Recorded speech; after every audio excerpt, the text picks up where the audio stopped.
Okay, for today's presentation, what I wanted to share with you is about preparation for the no-buy, no-sell time frame. We know as Seventh-day Adventists that there is going to come a time when, if we choose to be faithful to God, we will no longer be able to buy or sell. And we need to learn to think critically about that time.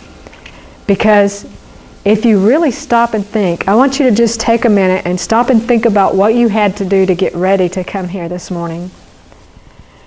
Were you dependent on municipal water? Were you dependent on electricity? What will happen when you cannot pay your water bill unless you take the mark of the beast? What will happen when you can't pay your power bill? These are things that we need to think about so that we can be prepared. And I believe, and this thing is not working again, honey, let's turn it on. There we go. Okay. We need a mindset shift. We need to sober up. And as we go along today, I'll share with you more and more why I believe we need to sober up for this time. We're going to talk about this from a little bit of a spiritual perspective kind of first, and then we'll get into some more practical things. Okay? Why do I say mindset, and what are these mindsets that I think we need to adopt? One is we need to accept things are just going to be harder. If we choose to be faithful to the Lord, life is not going to be as easy as it used to be. We will no longer have the world's help. Okay? Another, we need to learn to simplify. We don't need a lot of stuff. We need tools and things that we can survive with, but we don't need stuff, knickknacks and stuff. You remember the vision that Sister White had where they started out with the wagons loaded with stuff, and then they had a mindset shift and they went from stuff to stuff. On their horses. You know, and then it got to the point where they even had to take their socks off, and then they had the green cord. Now, this picture is not entirely accurate to her vision because I think that green cord was as large as their bodies. Am I correct? Does anybody remember that vision? I think the green cord was as large as their bodies, and they swung over the chasm into heaven. God is cutting off all these earthly supports to put us vertical in our faith in Him. Okay? Exactly. Yes. The green cords dropped down, if I'm not mistaken, when they saw blood on the white wall. Okay.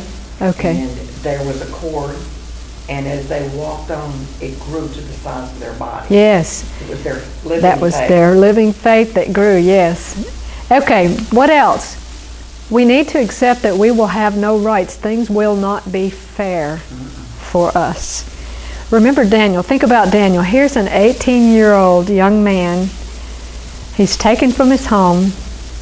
His name is changed. He's castrated. And then they wanted to change his diet, but he took a stand on that because he knew that would disconnect him from his Father in heaven. So we have to really, and this one's tough for me because I have a very keen sense of justice. That just ain't right, and I'm going to make it right. That's my mindset. And so I have to just embrace this. Things will not be just. They will not be fair. This is taken from Last Day Events 145. Those who live during the last days of this earth's history will know what it means to be persecuted for the truth's sake. In the courts, injustice will prevail. And this is from the same book, one page over. In cases where we are brought before the courts, we are to give up our rights unless it brings us into collision with God. Remember, Daniel didn't fight having a name change. He didn't fight being castrated. But when it came to something that would interfere with his connection with God, he very kindly, politely took a stand. Okay? It is not our rights that we're pleading for, but God's right to our service. That's a very important point for us to remember. Okay, what's next? We need to begin to think of ways to be independent of the grid. Ask yourself, how would I do this without power? How would I do this? How would I wash my laundry? How would I, whatever. These are very real, practical questions that we need to ask ourselves because it's coming. Do you believe it's coming? I do. Okay. These are practical questions that we need to ask ourselves. Okay. Be willing to sweat, to work, to get dirty. We need to gather tools for that time. If we don't have tools to grow our own food, we need those tools. If we don't have the health tools that we need to gather those tools. And we'll talk about that more in just a little bit. Boy, this one's tough. Except that you will be considered the offscouring of the earth. Jesus was. Yes, he was. Yes, he was. And I like to think of Peter because Peter, he resisted the cross in his experience. He had given up everything to follow Jesus except self. And so the only prerequisite that will qualify us truly to make it through this time is an entire self-surrender and self-renunciation. Because it was contempt and scorn which caused Peter to fail. And if we're not mentally preparing ourselves it's hard to be ridiculed for what we do. It's hard to be made fun of. You know, and I'm sure to some degree we've all tasted that. And so we need to ask the Lord, save me or I perish. Okay, last day events 146. Wealth, genius, education will combine to cover them, that's us, with contempt. Persecuting rulers, ministers, and church members will conspire against them. With voice and pen, by boasts, threats, and ridicule, they will seek to overthrow their faith. It's even people of our own fellowship that will throw this contempt on us. And so, Lord, is it I? You know, we need to be very earnest with the Lord in this. Okay, last one. Realize that you will be in an austere or very difficult environment. And whatever level of preparation you make for that time is all you will have. Proverbs 22 verse 3 says, a prudent man foreseeth evil and hideth himself, but the simple pass on and are punished.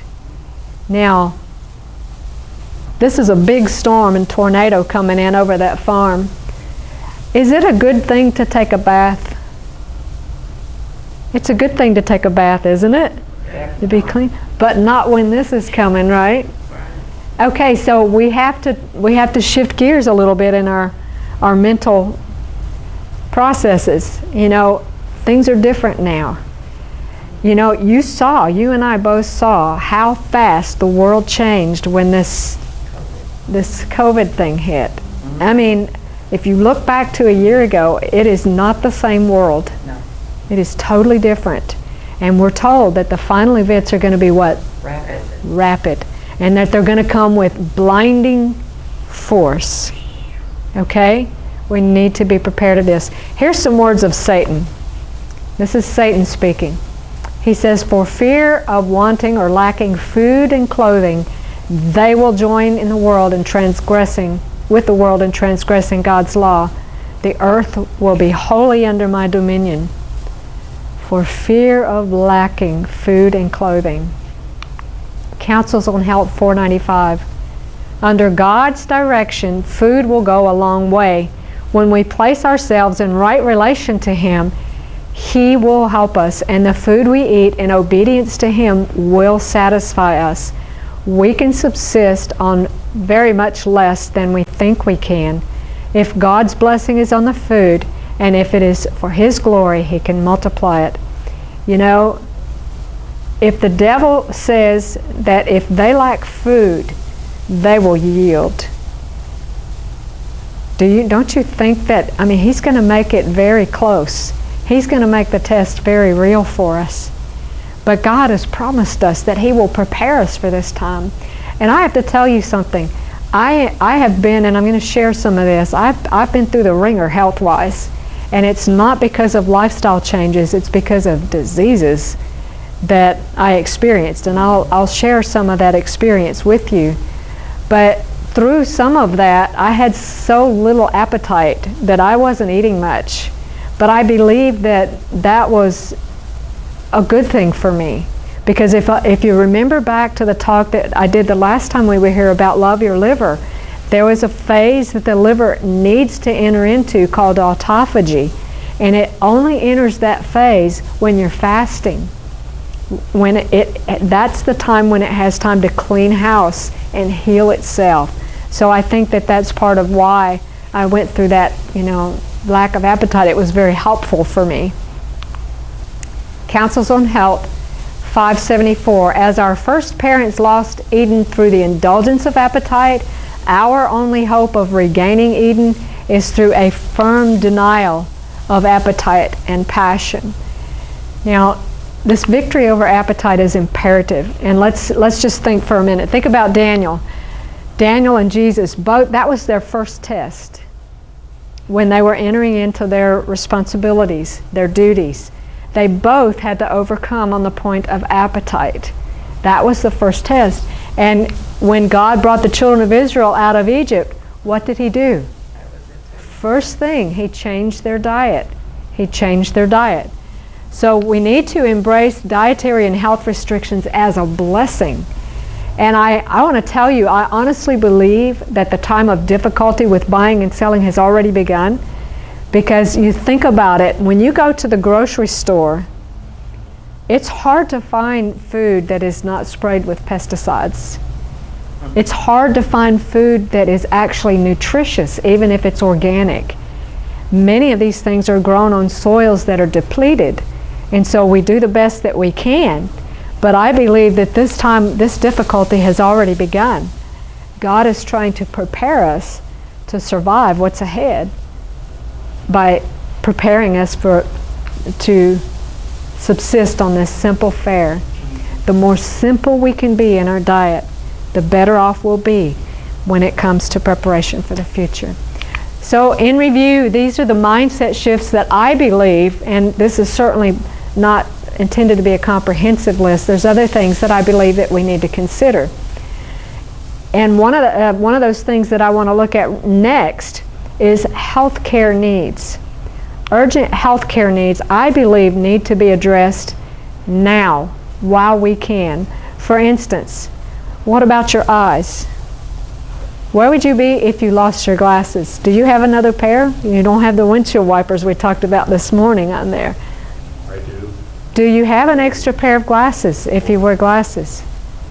We need an extra pair. There's an herb called bilberry that's actually very good for the eyes. It can help to improve the vision. What about your teeth? Do you have a tooth that needs to be pulled? Do you have a cavity? Okay. These are things that need to be taken care of before that time comes. Because think about what's it going to be like to have a toothache when you can't go to the dentist.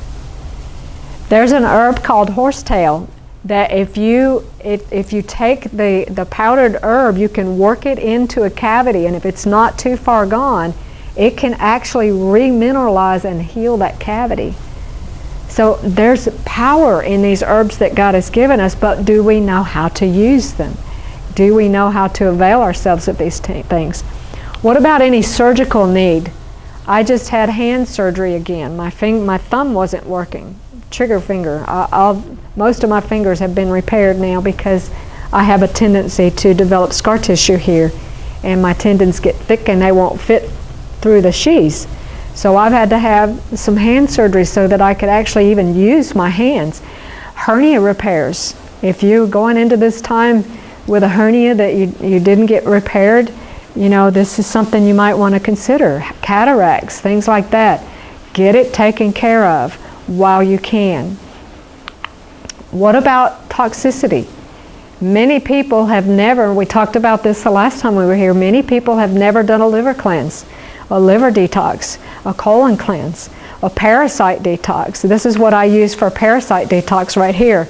Mimosa pudica seed and a tincture with wormwood, black walnut hull, and clove. You'd be amazed at all the illnesses that parasites can contribute to. They can get in your brain, they can get in your eyes, they can get in your heart, in your lungs. And in the lungs, they cause chronic cough.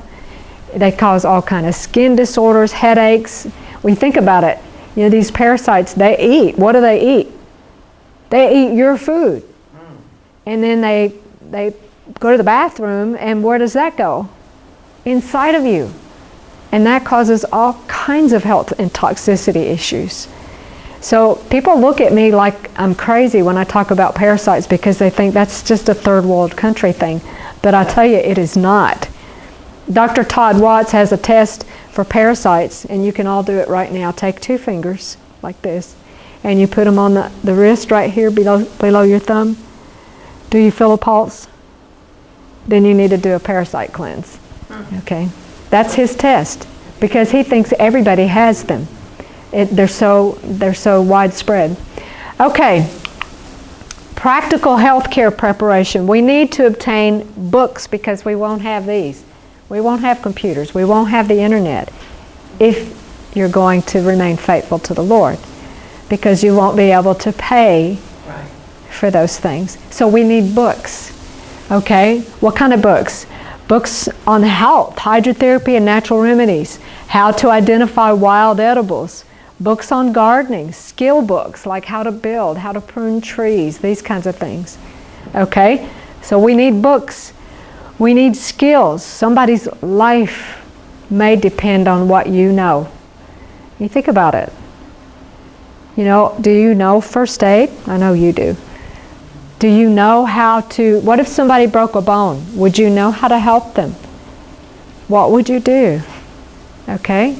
Obtain materials, because there won't be any buying or selling. Where will you get your water? Do you have a way to purify water if you had to take it from a creek or a spring or river? Think about these things. Okay? And then consider your neighbor. Have extra to give. Now, this brings up a good point. And I gave this presentation for a group online, and before I gave it, the gal that was kind of over it, we were talking about this aspect of having extra to share with friends or family or whatever who weren't able to prepare or didn't. And she said, well, how do you know if you've crossed the line from preparation into hoarding? I thought that was a really good question. And so I looked up these 2 things online, hoarding versus preparation. Hoarding occurs when someone struggles to discard items and collects, what's that word? Unnecessary objects. Over time, the inability to throw things away can overrun the pace of collecting. I might need that, Oh boy. but I don't have any clue what for, but I'm going to save it. Okay. Preparation is the action or process of making something ready for use or service, or of getting ready for some occasion, test, or duty. This includes preparing for those who were not able, so extra is necessary. Now I'm going to show you, we're going to look at a couple of pictures. And I'm going to let you tell me, is this hoarding or is this preparation? What is this? Hoarding. What is this? Hoarding. Okay, the hoarding has to do with mindset. If your surroundings look like that, what does that do to your mind? Yes. But now what is this? Oh, I love that. Yes, you see the order. It's beautiful, isn't it? You see the seeds in a nice little box. The wood is stacked. I love to stack firewood. That's one of my favorite things to do. You've got an orderly pantry. You've got an orderly first aid kit. I'm taking a class. I'm finished with the class. I just have to do my finals on wilderness first aid. And I just thoroughly enjoyed that class. So now I'm all into making first aid kits and everything. Amen. So maybe sometime we can talk about that. I'm making a list of what we could make a first aid kit. It's on the slide. Okay. And we're coming to it. Wow. Okay, look at that. Now, I'm not suggesting that you need that many herbs in your cupboard, but it's just to get you to think, you know, do I understand the power of plant medicine? Do I know how to avail myself of these things? You need to start learning. We need to start understanding and collecting these things, because Counsels on Health 533 says, I wish to tell you that soon there will be, what's that word right there? No work. No work done in ministerial lines but medical missionary work. If you don't understand medical missionary work, how are you going to minister during this time? What does no mean? Zero. That's right, zero. It means zero. There will be no work but medical missionary work done during this time. So we need to understand this. Councils on Health 506, as religious aggression subverts our liberties, stop right there. Is that current? Is that present reality? Has religious aggression subverted our liberties to any degree already?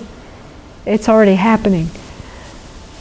As religious aggression subverts the liberties of our nation, those who would stand for freedom of conscience will be placed in unfavorable positions for their own sake while they have opportunity, which is now. They should become intelligent in regard to disease, its causes, prevention, and cure. And those who do this will find a field of labor anywhere. There will be suffering ones, plenty of them, who will need help, not only among those of our faith, but largely among those who know not the truth. This will be the means of ministry in the future. It is so important for us to understand medical missionary work. It might be the last extension of mercy shown. Yes, yes, a demonstration of God's love and mercy, yes. So vital health care skills, let's look at a few. I believe that we need to understand basic hydrotherapy. Hydro meaning water, how I can use water in healing. And I listed a few hydrotherapy type treatments: contrast baths, hot foot baths, sitz baths, Russian steam bath, fomentations. And we're going to talk particularly about, I think, just one of these today. Although I have stories that I could tell you on the successfulness of every one of these hydrotherapy treatments. They're very powerful. Water is a very, very powerful remedy. And well, I'm going to talk to you a little bit in just a few minutes about contrast baths. We need to learn basic wound care. I'm also taking a class on herbal wound care. And I'm really excited about this class. I'm way behind on it right now, but I'm excited because we're learning more and more about how to use the herbs. I've always used herbs for wound care, but I had no idea there was so much you could do with herbs. I mean, even wound closure. You can close up a wound with pine sap, some wounds. You don't want to close some wounds, and I'll tell you about one of them that you shouldn't in just a minute. We need to learn basic herbs, and we need to learn to identify them out there, not in a jar on my shelf. We need to learn to find what's in our environment so that when I do have to flee to the wilderness, I know what my food and my medicine looks like. Okay, that time is coming. Okay, learn to make charcoal. That's fairly easy. Charcoal poultices. Take a first aid course. I cannot stress that enough. It is so helpful to take just even basic first aid. You don't even have to go to the wilderness first aid. But if you can take a wilderness first aid course, that is much more in depth. But take a first aid course, make a first aid kit, and don't leave all that stuff in the packages. Take it out and practice. Case in point, this morning my husband cut his thumb. He borrowed my pocket knife. Cut his thumb. I keep my pocket knife razor sharp, and it's right on my belt right now. I keep it with me everywhere. It doesn't go to bed with me, but you know. But I do. I have it even in church, and he needed it this morning. He cut himself. I had wanted to bring my first aid kit, but we were so packed. I left it behind. Thankfully, Michelle had some Band-Aids. So, okay, what kind of injuries might we expect to deal with during the no-by-no? I mean, these are kind of things that we face right now, but we're thinking differently. We're thinking of how I can prepare ahead of time for these things. What will I need in my home, on my person, in my backpack or whatever, then, that I need to prepare now, because I won't be able to prepare for it then. Okay, animal bites, insect bites, tick bites. You can, and I just put in parentheses to the side some herbal simple treatments that you can use for those things. Burns, clean cuts and dirty cuts. Now what do I mean by clean cuts and dirty cuts? Is a chainsaw cut a dirty cut or a clean cut? A dirty cut. It's a dirty cut. Now my husband had a clean cut this morning with a knife. Now with that, if I had had pine sap with me, I could have sealed that up nicely. And the neat thing about pine sap is it's analgesic, it reduces pain, it's antiseptic, it prevents infection, it's sticky, so you can stick a wound together, you can make steri strips stick on better using pine sap. It's all these properties in one thing, one plant. It's kind of not a plant, but you know what I mean. Okay, eye injuries, fractures, infections, abscesses, muscle injuries, all these things, and again, these are just in parentheses, there are some simple things that you can do. But let me share some personal experience. How would you like to meet up with this guy in a dark alley? I tell you, I did, sort of. This is a black-mouthed cur. It's not the actual dog that I encountered, but the black-mouthed cur adult male, which was the one that I encountered, an adult male, weighs about 80 to 90 pounds, so it's a pretty good-sized dog. It has a bite force of between 180 and 200 pounds. And for comparison, the German Shepherd is 220 to 230. So we're talking some significant pressure there in the bite. Well, I was home in Alabama. My husband and I at the time lived in North Dakota. And I had flown home to visit my family. And I went to visit a girlfriend of mine that I used to ride horses with all the time. And we had been outside talking, and she went inside for something, and we were such good friends. I was outside still, and when I got ready to go in, I just tapped the door and walked on in. Well, I didn't know she had this guy on the inside. She had her new grandbaby, and she had gotten one of these dogs to protect that grandbaby. And that dog didn't know me. And when I opened the door, he delivered this to my arm. And I had if I remember correct, I had a sort of matching one on the other side.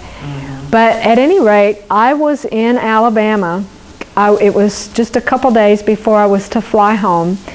And I did not want to go to the doctor. So I went to my mother. She had some charcoal. She's learned a few natural remedies from me. And I put a poultice on it and just kind of forgot about it, really. I mean, it hurt and it was sore. The only thing I could remember when the dog bit me, I didn't even know he had penetrated the skin, because all I remembered was this intense pressure on my forearm. Well, this thing went to the bone. Wow. His tooth touched my bone. So, when I got ready to fly home, I made up a couple of charcoal poultices. I had a long layover, so it was kind of a long trip home. And by the time I got home, the red streaks were going up my arm. What does that mean? Infection. Infection. My wound was infected. And it was painful. And so, what did I do? I got my big silver bowl, I filled it full of hot water and put about a half cup of charcoal in it. And I kept that water as hot as I could stand it. And I left it in that hot water for 3 minutes, and then I went back to the cold water for about 30 seconds. You can see how swollen my arm was. My arm is nowhere near that big. But at any rate, I did this very aggressively. I did these treatments I think I did about 4 or 5 times a day. Within 24 hours, all of the swelling was gone. All of the redness was gone. And it had very little pain. So these natural remedies are very powerful. Thank the Lord. Yes, amen, thank the Lord. This was the summer of 2013. 2 weeks after I got home, the farm cat delivered that to me. I'm not an animal abuser. I am honestly not.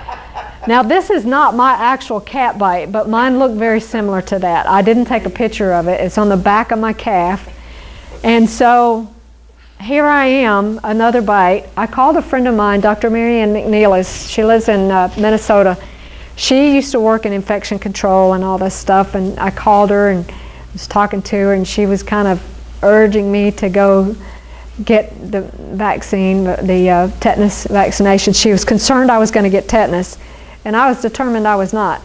And I said, well, I want to do it this way. I want to do it natural. She said, well, get a big bucket and do the charcoal. I said, well, that's what I'm doing. She said, just keep it up. So I did the same thing, and I survived that, and I was fine, and I did not develop tetanus, and it healed up. Then, August of 2018, we lived in Kentucky at the time, and I had my cat actually looks like that. That looks like Lily, but that's not her. But she was very friendly, but I picked her up one day and something scared her and my hand became the takeoff strip, and she laid my hand open right here at the base of my hand. It was deep.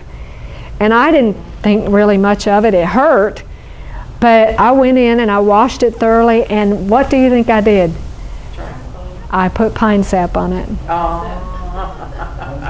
And it sealed it up very nicely.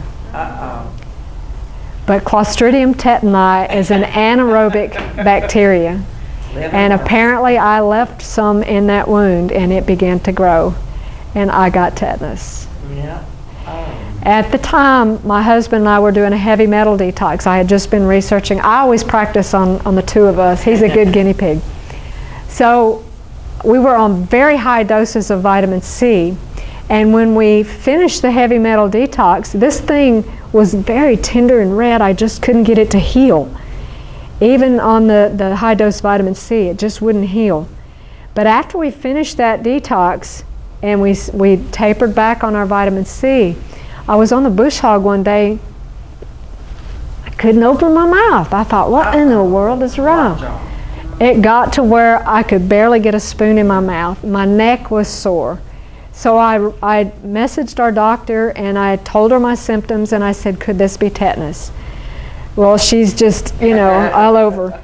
And so I ended up getting the human immunoglobulin. I had six injections in my hand, one in each arm and 2 in each legs, I think is correct.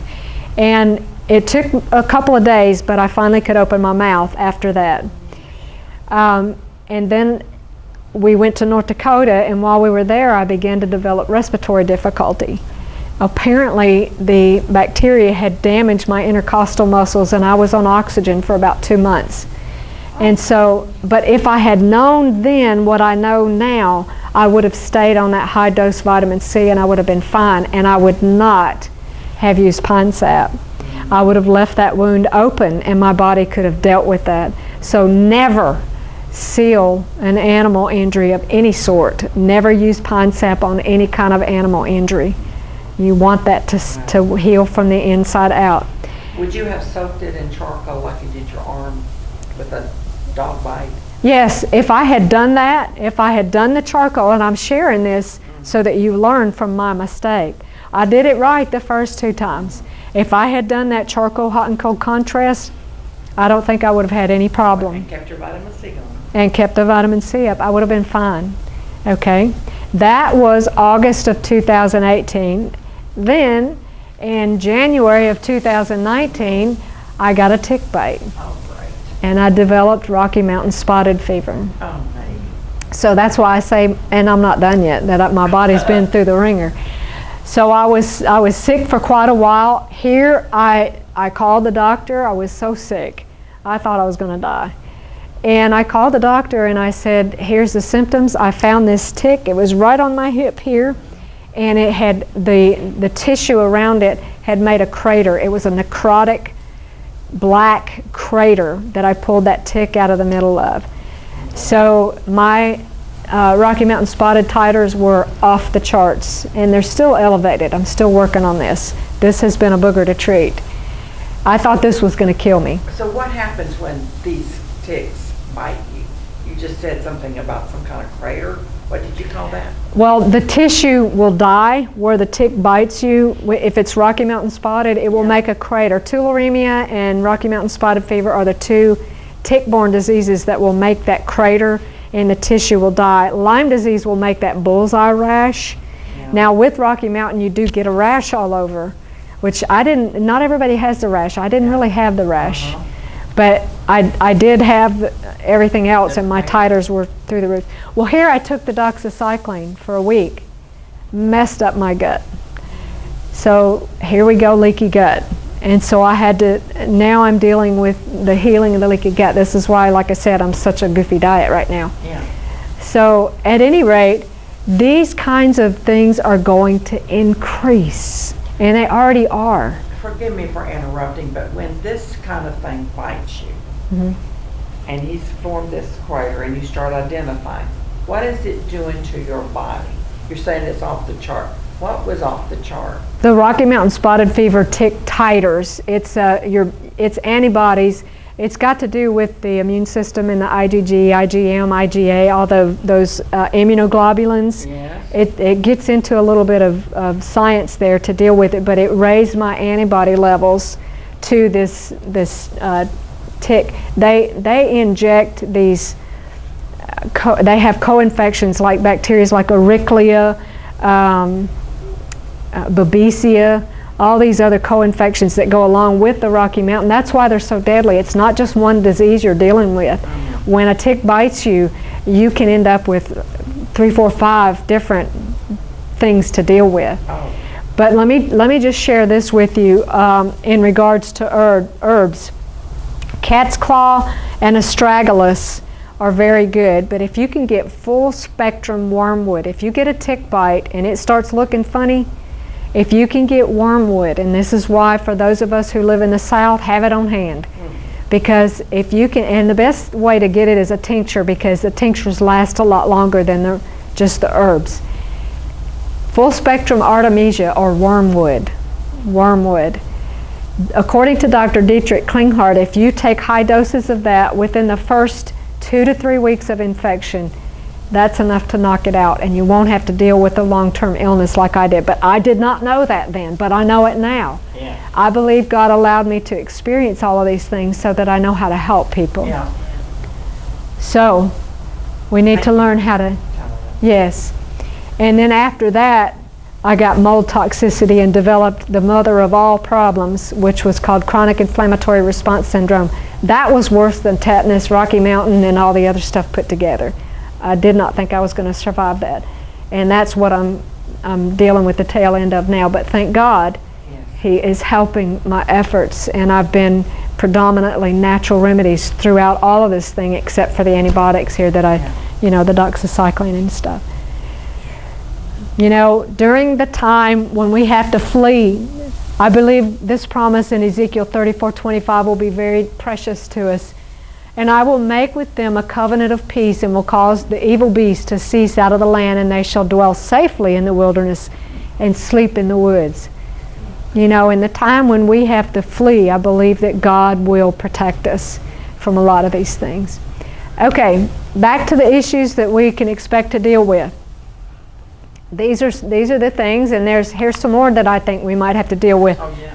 Tendon or ligament injuries. What would you do? What would you do for blisters? And you think, you know, you're running for your life. If you get a blister on your heel, that could shut you down. You get a blister infected, you're not going anywhere. Okay? We need to know how to deal with this. Gut issues, toothache, skin irritations, pressure sores, hypo or hyperthermia, dehydration, nosebleed. This is one of my favorite plants right here, yarrow. If you don't know yarrow, it grows here, and it's a beautiful plant, and you can take a yarrow leaf and roll it up and shove it up a nose that's bleeding, and it'll stop the bleeding. I mean, this stuff is powerful. It really works. Fungal infections, sore throat. There's I have a video on our YouTube channel called Usnia Lichen. And Usnia, right here, that's how you spell it, Usnia, it's a lichen that grows on trees. And that, if you don't know what Usnia is, you need to go watch that video. That stuff is good medicine. So any of these things, how would you deal with it? If you are not prepared, or preparing yourself with knowledge, with skills, with supplies that you'll need, tinctures, herbs, salves, these things, I encourage you to begin to think differently. All right, vital first aid kit components. This is what you asked for. Okay, a tourniquet and knowledge of how to use it. A tourniquet is not something to be played with. It's something only to be used if you know what you're doing, because you could unnecessarily cause someone to lose an arm or a leg if you don't apply it properly. This is why I stress taking a first aid course. I really believe everyone needs to take a first aid course. Pressure bandages. Now, this is kind of an embarrassing thing, but I used to teach first aid, and I taught it when I was down at UT Ponds. I used to certify all of my students in first aid because I think this is so important. And if you know anything about medical missionary students, they don't have a lot of money, and they're on a budget. And so I would always tell them, if you need a good pressure bandage, it won't be sterile, but it'll be clean. Maxi pads that ladies use for their monthly are just perfect pressure bandages. They're designed to absorb blood, and so for any pressure bandage that you might need, they're perfect. So that's a good addition to a first aid kit. A cravat, who knows what a cravat is? What is a cravat? You've seen in first aid how they put your arm up and they put this triangular bandage around? That's a cravat. It's basically a triangular bandage that you can make a sling out of. But there's so many other things. You can improvise a tourniquet with a cravat. So I hope I've stressed enough. Did I tell you guys already that you need to take a first aid course? Yes. Okay. Cayenne. Every first aid kit should have cayenne. Honey, what did I give you when you came to me with a cut? I didn't have a Band-Aid, but I had cayenne. Cayenne pepper will stop bleeding. You need 90,000 heat units or above. It will also stop a heart attack or a stroke if given under the tongue. Very powerful. Very powerful. You need to have 90,000 or above heat unit cayenne in your first aid kit. And of course, charcoal. Occlusive dressings for the steri-strips. You can glue a wound shut with pine sap, and if you want to really secure it, and I've done this with my husband's cuts, you can put a little pine sap on the skin and then put that steri-strip. Ain't coming off. It'll stay. Moleskin. I keep hitting the wrong button. This is for like blisters on your heel or on your foot from your shoe. Saran wrap or baggie. Now, why would I need that? For protection from the outside. Yes, if I'm going to make a poultice, I'll need that on the outside. If I have a sucking chest wound, I can improvise an occlusive dressing. If somebody got, fell and jabbed a stick in their chest or something, I can make an occlusive dressing out of that. A SAM splint. What a SAM splint is it's made out of aluminum, very flexible aluminum. They come in different sizes, and it's very flexible. You can bend it, you can cut it with bandage scissors. It's padded. It's padded more thickly on one side, and you can use it as a splint. You can use it as a C-collar if somebody has a neck injury. Very important part. Why would I need tweezers? Splinters. You can use it for ticks, pulling ticks out. Roll gauze, ace wrap, vet wrap, notepad and pen or pencil. That's important if you're going to be using a tourniquet, because you need to write down the time that you put it on. Okay. Foldable. Those travel toiletry kits that you hang up and they kind of fold down? Those make really great first aid kits, because you can just roll it out and it's all right there, and it just rolls back up and zips together. So those make good. And then a magnifying glass. Why would I say dual purpose? Okay, in a survival situation, you can start a fire with a magnifying glass. Okay, you can also magnify if you have a splinter to see, tick to get it out. Those seed ticks are little. Sometimes a magnifying glass comes in handy. And there I talked about the sanitary pads. Okay, herbs that I think everyone should know. What time am I supposed to stop? Whenever, okay. Whatever your husband needs afterwards. Yeah. Okay, I got to give my husband some time. Just the two of you. Let's just go through this list quickly. And if any of y'all want these slides, if you have email, I can turn this into a PDF and send you these slides. And then we can print it out. And then you can print it out, yeah. Oh, I like that. Yeah. So comfrey. Comfrey is very good tissue proliferator. It pulls tissues together and causes cells to reproduce. Do y'all know who Don Miller is, Dr. Don Miller? Well, he was down at UT when I was there. We've been friends for like 30 years. Don was working in the wood shop down there one day, and I was working in the lifestyle center, and he comes in like this, blood everywhere, and I'm like, oh boy. And he chopped the tips of these two fingers completely off to the bone. And Dr. Calvin Thrash sent somebody back to the wood shop to try to find the tips of his fingers. He was going to take him to the ER to get them reattached. Well, Don wouldn't go. So, all right. So I started scrubbing it up. He wouldn't let me give him lidocaine, nothing. I scrubbed it up. I gave him some comfrey and told him to do the comfrey soaks and tap his fingers in the comfrey soak. 3 weeks later, Don was playing his guitar. His fingers had completely regrown.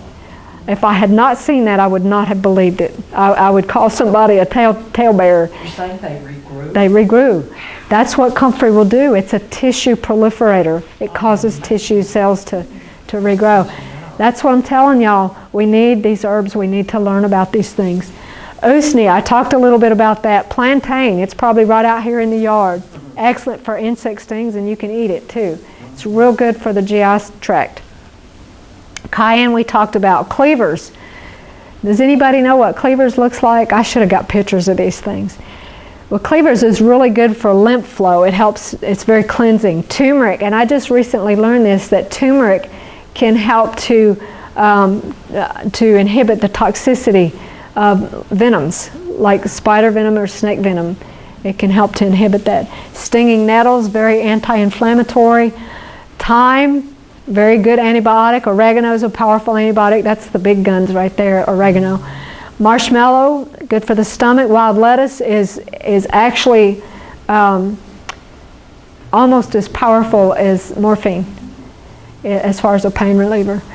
Jewelweed, it's edible, but you can also use it for poison ivy. Mullein is good for lung issues. Red clover is very purifying. Milk thistle and dandelion both are good for the liver. Very cleansing to the liver. Ginger is very anti-inflammatory and cleansing. It's good for nausea. Very, very good for the stomach. Slippery elm bark helps to heal mucosal membranes like in the stomach. Good for ulcers. If somebody has any kind of ulcer or anything. Golden seal, very antibacterial. Echinacea supports the immune system. And I just thought this was a really good slide, you know, as far as practicing responding calmly to things and not panicking. Yes, sir? I hate to interrupt, but I just, is there anything like for people with high glucose that are maybe diabetic or? Diabetes? Yes. Diabetes, most of the time that's a lifestyle issue. Diabetes type 1 is an autoimmune issue, and there's a lot that can be done for that. You can, with herbs, with diet, with lifestyle, most of the time that can be reversed. And that's something that I would do before this time that we're talking about. I would address that now and get that seen about now. Diabetes type 2 even can have an autoimmune factor to it.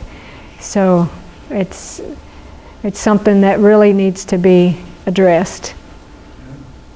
So, okay, that's all I wanted to share, and I guess if there's any questions or stuff, you know, we can talk this afternoon. Or, yes? Aloe vera is a good plant to have in your house. Yes, I can't believe did I forget aloe vera? You didn't have aloe vera. I didn't have aloe vera. I got to fix You that. have to fix There was that. an incident that happened years ago. I was canning green beans at that time. And I had the boiling water, you know, in the jar, and the jar broke. And it just, you know, I was so close to it, it just burnt me.